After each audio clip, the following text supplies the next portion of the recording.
Hi friends, आज का topic है that is related to the completely related to the karst topography. अब क्या पता मेरा प्रोनाउंसिएशन उतना अच्छा ना हो तो इसको मैं लिख देता हूँ KARST, कास्ट टोपोग्राफी। अब ये किससे एसोसिएटेड है सही बताऊं, इसमें आपको जो क्वेश्चन पूछे गए हैं और इससे पहले मैंने PIQ भी देखे हैं इसके ऊपर, तो आपको इसके ऊपर नाम पूछे जाते हैं। ये नहीं पूछा जाता बनता कैसे, बिल्कुल बता दो आपको, कोई नहीं पूछता है बनता कैसे है इसको, क्योंकि बहुत सिंपल है। वैसे बताऊं बहुत सिंपल कंसेप्ट है। और एक और बात आपको बताना चाहता हूँ, पूरा का पूरा जो टॉपिक करा रहा हूँ लैंडफॉर्म से एसोसिएटेड है। ये पूरा का पूरा टॉपिक आपको लाइमस्टोन, कैल्शियम कार्बोनेट, डोलोमाइट, इससे एसोसिएटेड आपको मिलेगा कि कैसे वो यहाँ पे इरोजन होता है और कैसे उसमें डिपोजिशन लैंडफॉर्म बनते हैं। दोनों इसमें कवर हो जाएंगे, इसलिए इसका नाम ही पूरा मैंने कास्ट टोपोग्राफी रखा है, जिसके अंदर दोनों कवर हो जाएंगे। अब एक और चीज बताना चाहता हूँ, इससे पहले मैंने erosional and the deposition landform जो बने हैं by the river already separate video बना रखा है, और उसके बाद आप देख सकते हैं। और साथ ही साथ जियोमॉर्फिक प्रोसेस पूरा कंप्लीट कर रखा है, वो भी आप देख सकते हैं। चलिए अब यहां पे आते हैं। इसका पहली बात, नाम कास्ट टोपोग्राफी, कास्ट पड़ा कैसे? देखिए एक पर्टिकुलर रीजन है। आप कहीं भी अगर देखिए ऐसे आपको लैंडफॉर्म देखते हैं तो उसको हम बोलते हैं कास्ट टोपोग्राफी। जनरलाइज हम कर दे, एक जनरलाइज हम टर्म यूज कर देते हैं। लेकिन ये जो रीजन है ना, ये रीजन हमारा है बाल्कान रीजन में। अब बोलोगे ये कौन सा रीजन भाई बोल रहे हो तुम? बाल्कान रीजन, ये हम कहाँ जाए देखने के लिए? तो आप जो ईस्ट यूरोप की बात करते हो, ईस्ट यूरोप मतलब एक होता है वेस्ट यूरोप, जहां पे आपको बड़ी बड़ी कंट्रीज के नाम देखते हो, France, Germany, UK, part of the Italy है ना, ये सब आप देखते हो, पोलैंड, स्पेन, पुर्तगाल, ये सब आप देखते हो। लेकिन दूसरे साइड जो ईस्ट कंट्रीज आती है, अपना बुल्गारिया, ओके, उसके बाद अपना स्लोवेनिया, ये सब जो कंट्रीज के नाम आप देखोगे ये आपको ईस्ट में मिलेंगे। आपको पता होगा चेक रिपब्लिक, ये पहले क्या थे, बाल्कान वाले क्षेत्र थे। फर्स्ट वर्ल्ड वॉर अगर आपने पढ़ा होगा तो बाल्कान का क्षेत्र आप समझ जाएंगे। तो उस रीजन में इस पर्टिकुलर टाइप की टोपोग्राफी मिलती है, इस टाइप के आपको देखने को मिलेंगे फिगर्स। ओके, अब इसीलिए कभी भी आपको इंडिया में भी ऐसे हैं आपको मिलेंगे, और ऑल ओवर वर्ल्ड जहां पे भी आपको ऐसा देखने को मिले तो उसको जनरलाइज कर दिया गया है कि अच्छा एक कास्ट टोपोग्राफी है, क्योंकि मैक्सिमम आपको बाल्कान रीजन में देखने को मिलेगा। और वो कास्ट वाले रीजन है, उसका रीजन का नाम है कास्ट, जगह का नाम है, उस रीजन का नाम है कास्ट, तो उसमें ऐसी मैक्सिमम हमें देखने को मिलती है, तो हमने उस नाम पे डाल दिया। जैसे कि आपको एक चीज एग्जांपल बताना चाहता हूं। वैसे देखिए जो हमारा फेविकॉल, अब आपको बोलो फेविकॉल तो आप क्या बोलोगे? हाँ, कोई चिपकाने वाली चीज की बात कर रहा है क्या? चिपकाने वाली चीज को हम फेविकॉल बोलते हैं? अरे फेविकॉल तो ब्रांड का नाम है, समझे आप? तो आज के टाइम पे अगर कोई गम चिपकाने वाली बात करो तो क्या लोग क्या बोलते हैं? अरे फेविकॉल है क्या? तो फेविकॉल से मैं कंपनी का नाम ले रहा हूं, जबकि जबकि एक जनरलाइज टर्म हो गया। अगर आपको एंटीसेप्टिक चाहिए तो आप बोलोगे डिटॉल है क्या? भले डिटॉल जैसा कोई भी दूसरा ब्रांड हो। अगर बर्तन धोने वाला बोले विम बार है क्या? अरे बर्तन धोने का कोई दूसरा भी साबुन हो सकता है, लेकिन आपने जनरलाइज कर दिया। क्यों? क्योंकि अब आप समझ सकते हैं क्यों, ये आपको रीजन बता दिया मैंने। वैसे ही टेप के लिए बोलो सेलो टेप है क्या? अरे टेप के लिए भाई और भी टर्म्स होते हैं ना। टेप, सेलो ने वो कर दिया आपने, सेलो टेप मतलब सेलो ही होगा। Xerox is not the xerox, xerox एक कंपनी का नाम है, लेकिन आजकल हमें फोटो कॉपी चाहिए, हाँ जेरोक्स ले चाहिए। तो क्यों? ये जनरलाइज हो गया है, समझ रहे आप? तो उस रीजन में इतना ज्यादा है इस टाइप के आपको डिपोजिशन और इरोजन लैंडफॉर्म मिल जाएंगे because of the this calcium carbonate और डोलोमाइट लाइमस्टोन के। तो हमने उसी रीजन पे जनरलाइज कर दिया है हर एक का नाम, इसको बोलते हैं कास्ट रीजन। समझ में आ गई बात आपको? अब आप समझ गए होंगे, रिलेट कर पा रहे होंगे। अब जरा समझते हैं बनता कैसे। देखिए इससे पहले अगर आपने मेरा ये पढ़ रखा है, लैंड वेदरिंग पढ़ रखा है मेरे साथ अगर आपने, तो इतना आपको पता होगा कि मैंने आपको बताया था कि केमिकल वेदरिंग में क्या टर्म यूज किया था? सॉल्यूशन। कुछ ऐसे टर्म्स मैंने यूज किए थे जो ऑलरेडी, मतलब सॉल्यूशन क्या होता है? पानी पड़ेगा भाई, और पर्टिकुलर समझ लीजिए रॉक, कोई भी रॉक ले लीजिए यहाँ पे, इसके ऊपर पानी पड़ेगा, क्या होगा? ये इसके जो ऊपर के पार्टिकल्स हैं, जो मिनरल्स हैं, वो मिक्स होना स्टार्ट हो जाएंगे वाटर के साथ, करेक्ट? और तो उसी तरह से यहाँ पे ये जो रॉक बने होते हैं, किसके बने होते हैं? ये बने होते हैं कैल्शियम कार्बोनेट के। किसके? Calcium carbonate. ये भूलना नहीं आपको, कैल्शियम कार्बोनेट से बने होते हैं। और कैल्शियम कार्बोनेट वाटर में मिक्स हो जाता है, और हमें इस तरह और इजीली क्या हो जाता है, ये यहाँ पे ये वेदर्ड, मतलब वेदरिंग होने लगते हैं, यहाँ पे इरोड होने लगता है, ये हमें देखने को मिलता है। लंबे टाइम तक एक्सपोजर टू द नेचर है तो ऑफकोर्स ये वेदर्ड होने लगता है और टूटने लगता है, अलग अलग शेप इसके अंदर बनने लगते हैं। यही हमें पढ़ना है, यही हमें पढ़ना है आज। समझ में आ गई बात आपको?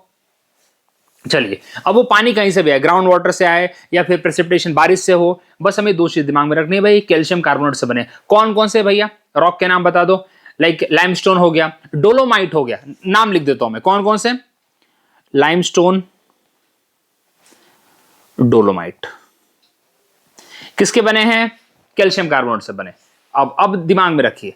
और भाई ये इरोड कब होंगे, जब ये वाटर के कांटेक्ट में आएंगे। वाटर कहां से आएगा, ये वाटर या ग्राउंड वाटर से लाओ, ग्राउंड वाटर होगा, या फिर आप रेन, आपका प्रेसिपिटेशन। समझ में आ गई बात, अब रिलेट कर पा रहे हो तुम लोग, अगर कभी भी देखो वीडियो तो रिलेट कर लेना, किताब आपके पास रहेगी। इसका सोर्स बताता हूं, 11th क्लास की एनसीईआरटी से लिया है। बहुत कुछ है वहां पे, बहुत सारे क्वेश्चन है। जब मैं जियोमॉर्फोलॉजी पूरा कंप्लीट कर लूंगा तो उसके बाद जब क्वेश्चन कराऊंगा आपको हलवा लगेगा, अगर आप मेरे साथ बने हैं तो। बाकी तो कभी वीडियो देखिए, चलिए कोई बात नहीं। अब जरा कुछ फिगर देख लेते हैं, देखिए सेम तो नहीं बन गया, चलिए ऑलमोस्ट सेम टाइप के फिगर्स हैं। अब यहां पे जरा हम देखिए, यही सब बातें आपको बताइए क्या है भाई, कास्ट टोपोग्राफी क्यों बोलते हैं इसे। It is develop in the limestone rock of the karst region in Balkan adjacent to the Adriatic Sea. Adriatic Sea कहां है, इटली में है। The karst topography is also characterized by the erosional and the depositional landform. अब इसके जरा हम type देख लेते हैं। देखिए ये सब तो हमने पढ़ लिया, अब कुछ था ही नहीं यार, पढ़ने के लिए है क्या, आपको जो बता दिया अब रीड करोगे समझ जाएगा अभी, ओके कुछ भी नहीं है। अब देखिए, अभी इसमें बारिश हो रही है, पानी गिर रहा है, क्या हो गया, थोड़ा सा एक छोटा सा होल हो गया।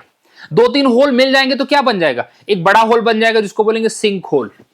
यही टर्म्स आपको दिमाग में रखने हैं, आपको बिल्कुल इसमें ये नहीं करना अरे कैसे कर, अरे भाई दो तीन होल मिला दो छोटे छोटे तो एक बड़ा होल नहीं बन जाएगा। कोई लॉजिक है, मतलब इसमें कोई दम है बात में, बहुत सिंपल सी बात है, बस यही दिमाग में रखना। अब बोले सिंक होल कैसे बनता है, अरे भाई शैलो होल दो चार मिल गए, या एक शैलो होल ही थोड़ा और डीप हो गया, सिंक होल बन गया, क्या प्रॉब्लम है, देखिए समझ में आ रही बात। और कुछ टाइम बाद मालूम क्या होगा, ये सिंक होल भी टूट जाएगा और यहाँ पे दो यहाँ केव्स बन जाएंगे, ये अंदर क्या हो गया, केव्स बन गया, एक सिचुएशन होगी। देखिए ये सिंक होल है, ठीक है, सिंक होल दो चार सिंक होल ऊपर ही ऊपर कनेक्ट हो जाएंगे तो हमें क्या मिल जाएगा, उलावाज मिल जाएंगे। यही आपको नाम याद रखने हैं बस। अब जरा कुछ और दिखा, ये तो आपको एनसीईआरटी में मिल जाएगा, एनसीईआरटी का सोर्स यहां पे है, ठीक है।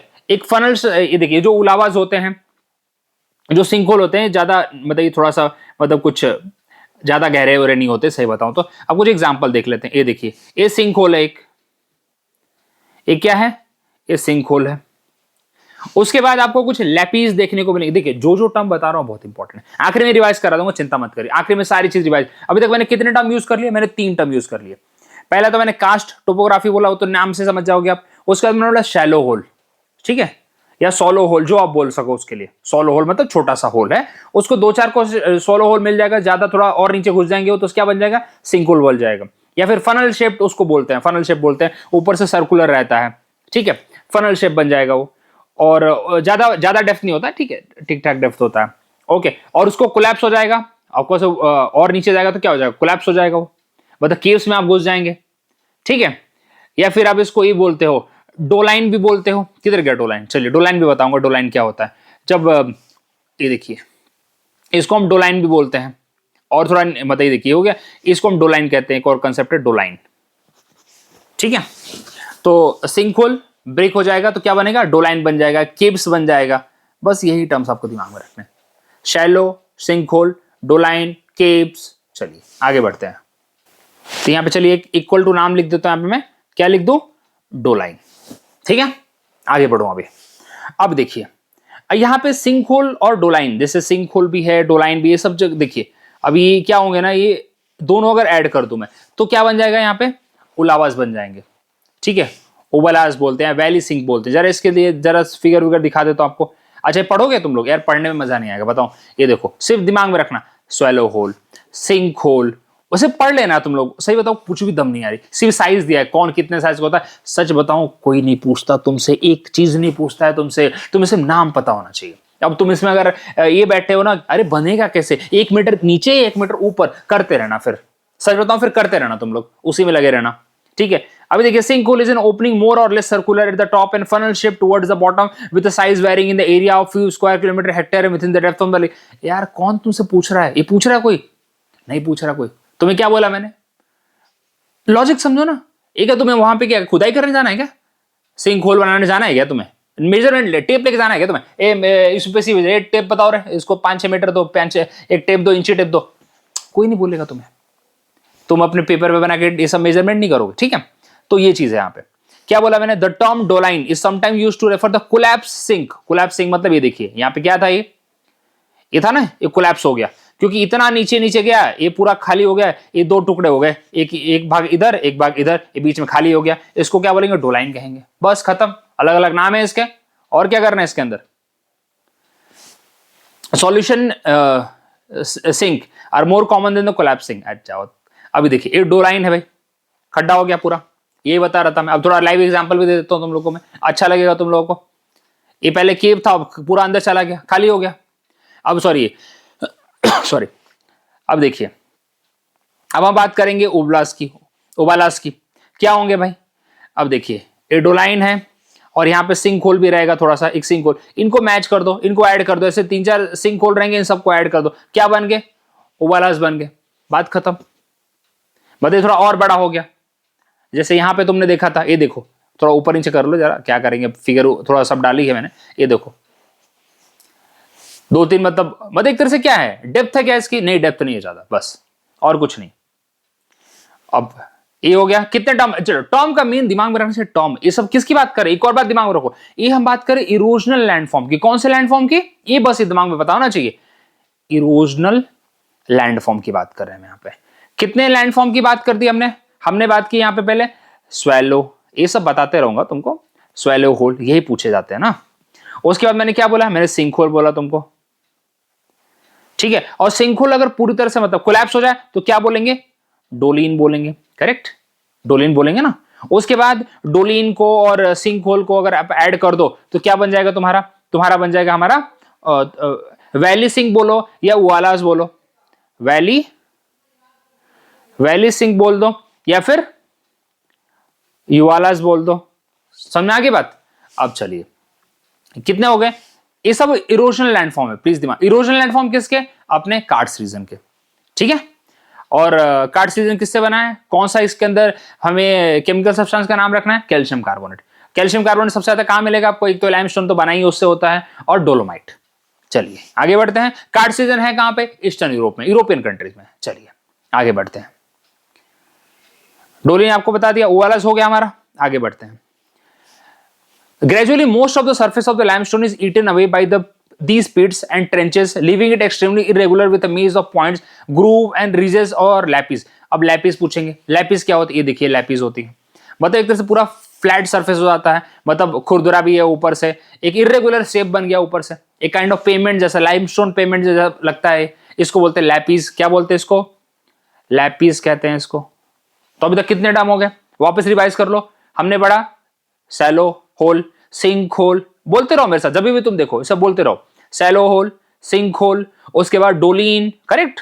फिर हमने पढ़ा ओवालास या वैली सिंक उसको बोलते हैं, और उसके बाद अगला क्या है जो कि इरेगुलर शेप है? लैपिस। पेमेंट टाइप लगेगा आपको, पेमेंट ऐसे देखो, इसके ऊपर चल सकते हैं ना, ज्यादा ऊंचा ऊपर भी नहीं है, इसको बोलते हैं लैपिस। ये सब किसकी बात हो रही है?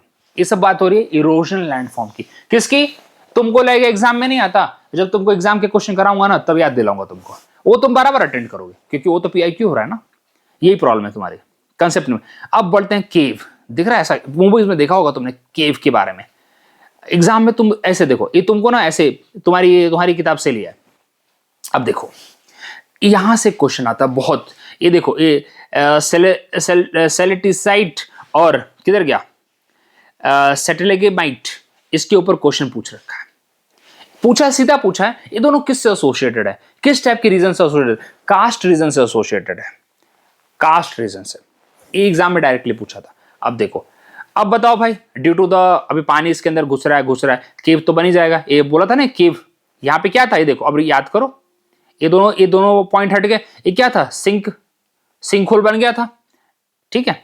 अब उसके बाद भाई केव के अंदर एंट्री हो गए। अब देखो ऐसा आपको केव मिलेगा, ये देखो ऐसे केव मिलेंगे। अब ऐसे जब केव मिलेंगे तुमको, तो मुझे बताओ इसके अंदर भाई तुम्हें क्वेश्चन क्या आएगा? अब यहां पे तुम्हें दिमाग में रखना है डिपोजिशनल लैंडफॉर्म। क्या बोलना है अभी? यहाँ पे केव की बात है तो क्या दिमाग में रखना है? Depositional landform. अभी तक हम क्या पढ़ रहे थे? अभी तक हम पढ़ रहे थे इससे पहले इरोजनल। अब डिपोजिशनल में क्या दिमाग में रखना, देखिए ऊपर वाले टर्म को हम क्या बोलेंगे, ये देखिए ऊपर वाले टर्म को हम स्टेलिसिटाइट बोलेंगे और नीचे वाले टर्म को हम क्या बोलेंगे, स्टेलेगेमाइट बोलेंगे। दो टर्म दिमाग में रखो, और जो दोनों को कनेक्ट कर रहा है उसको हम क्या बोलेंगे, पिलर बोलेंगे। बस इससे ज्यादा क्वेश्चन पूछेगा ही नहीं तुमसे। अगर आ गया तो तुमको मैसेज कर देना तुम मुझे, ठीक है, मैं अगली बार और पढ़ा दूंगा। लेकिन इसके ऊपर नहीं आएगा ना, क्यों टाइम वेस्ट करना है इसके अंदर। अब मैं पढ़ते बैठू क्या, पढ़ते क्यों बैठू मैं इसके ऊपर एक्स्ट्रा में। और केव का माउथ कहाँ है आपको पता ही है। ये बाद में, ये ऐसा नहीं कि हमेशा रहेगा, ये भी बाद में वापस इरोड होगा। लेकिन मेन क्या होगा, इरोड होकर डिपॉजिट भी होगा। तो नीचे वाले पार्ट को हम, जो नीचे वाला फ्रेगमेंट होता है उसको हम बोलते हैं स्टेलेगेमाइट, और ऊपर वाले को बोलते हैं स्टेलिसिटाइट। चलिए आगे बढ़ते हैं। ये देखिए, ये आपको डिपोजिशन लैंडफॉर्म में पूछा जाएगा। देखिए, many deposition form develop with in the limestone cave only. The chief chemical in the limestone is calcium carbonate. कितनी बार बता दिया, which is easily soluble in the carbonated water, carbon dioxide absorb the rain water. The calcium carbonate is deposited when the water carrying it in the solution evaporate और lose its carbon dioxide. अब देखिए, यह trickle over rough surface. अब trickle मतलब ये देखिए, ये बस उसमें ये है, देखिए अभी स्टेलिसिटाइट, स्टेलेगेमाइट और पिलर्स। देखिए स्टेलिसिटाइट कहां रहता है, अब इसे दिमाग में रखना कहां रहता है। बस different diameter, normally they are broad at their base and taper towards the free end of the sowing, मतलब ऊपर से लटका है, ऊपर से लटका है। और स्टेलेगेमाइट कहां है, rise up from the floor, मतलब नीचे से। और पिलर क्या कर रहे हैं, दोनों को अगर ज्वाइन कर देंगे तो पिलर बन जाएगा। बस यही चीज पूछा जाता है अपने को, यही सुपर डुपर इंपॉर्टेंट है, सुपर डुपर इंपॉर्टेंट। PYQ है तुम्हारा, PYQ। अब बताओ कुछ बाहर है इसके। अब वापस से एक रिवाइज करा लो तुमको, कितने फिगर के हमने नाम पढ़े थे, इरोजनल और डिपोजिशनल। इरोजनल एक करता हूं, इरोजनल एक करता हूं डिपोजिशनल। करो। इरोजनल में हमने क्या पढ़ा था, हमने पढ़ा था स्वैलो जो हाँ स्वैलो होल पढ़ा था हमने। फिर हमने क्या पढ़ा था, सिंक होल पढ़ा था, करेक्ट। सिंक होल टूट गया तो क्या बनेगा भाई, डोलिन बनेगा, करेक्ट। डोलिन मतलब उसके बाद तो केव में एंट्री कर लोगे। यहां पे डिपोजिशन में क्या बनेगा, अच्छा एक और बता दूं, यहां पे डोलिन के बाद अच्छा क्या पढ़ा था हमने, जब सिंक होल और डोलिन ऐड हो जाए तो क्या बन जाएगा हमारा, हमारा बन जाएगा valley sink, correct. Valley sink बन जाएगा। वैली सिंक को क्या बोलते हैं, हम बोलते हैं वालस। उसके बाद हमने एक और पढ़ा था लैपिस, जो एक तरह से पेमेंट का काम करता है। ये सब क्या है, ये इरोजनल का पार्ट है। एक लिस्ट बना लो यार, लिस्ट बनना बहुत अच्छा रहेगा तुम्हारे लिए। ये हैंडराइटिंग माफ करना, लेकिन सब पढ़ा दिया है। डिपोजिशन में क्या करोगे, दो टाइप बनेंगे, यहाँ पे तीन टाइप पिलर्स हैं, पिलर्स आएंगे हमारे। और उसके बाद पिलर मतलब जो दोनों को ऐड कर रहा है। और उसके बाद स्टेलिसिटाइट है, STALACTITES। ये देखा मेरे स्पेलिंग में, मेरे को नहीं आते, मैंने देख के लिखा, ठीक है। स्टेलिसिटाइट हो गया। ये क्या है, ऊपर वाला पार्ट है जो फ्री एंड पे लटका हुआ है, और नीचे वाला क्या है, स्टेलेगेमाइट है। बस यही आपको दिमाग में रखना है, इतना ही है। कौन सा भाई इसके अंदर मिनरल है, कैल्शियम कार्बोनेट है। किसके अंदर मिलेगा, लाइमस्टोन के अंदर मिलेगा, डोलामाइट के अंदर मिलेगा। कौन से रीजन में, कास्ट रीजन में मिलेगा। किससे ये अपना ये हो रहा है, ये कौन से सोर्स क्या है इसके लिए, एजेंट क्या है, वाटर है, या वाटर ग्राउंड वाटर होगा, या फिर हमारा रेन वाटर होगा। ये है हमारा पूरा कंसेप्ट। होपफुली आपको समझ में आया होगा। समझ में क्या आना था यार, बस आपको दिमाग में रखना है कि कितना पढ़ना है, बस और कुछ नहीं। और आपको जब कराऊंगा क्वेश्चन आपको सब कुछ मिल जाएगा, ये सब आ रखा है, सब आ रखा है। So it is equally important. So मिलते हैं अगले वीडियो में। अब देखो सिर्फ अब यहाँ पे बच गया है कि सी के द्वारा जो डिपोजिशनल और इरोजनल एक्टिविटी जो सी के द्वारा अब होंगी, ग्लेशियर द्वारा होंगी और सी द्वारा होंगी, वो अब आपको करानी है और ये चैप्टर खत्म हो जाएगा। होपफुली मैं आज ही खत्म कर दूंगा। सो मिलते हैं अगले वीडियो में।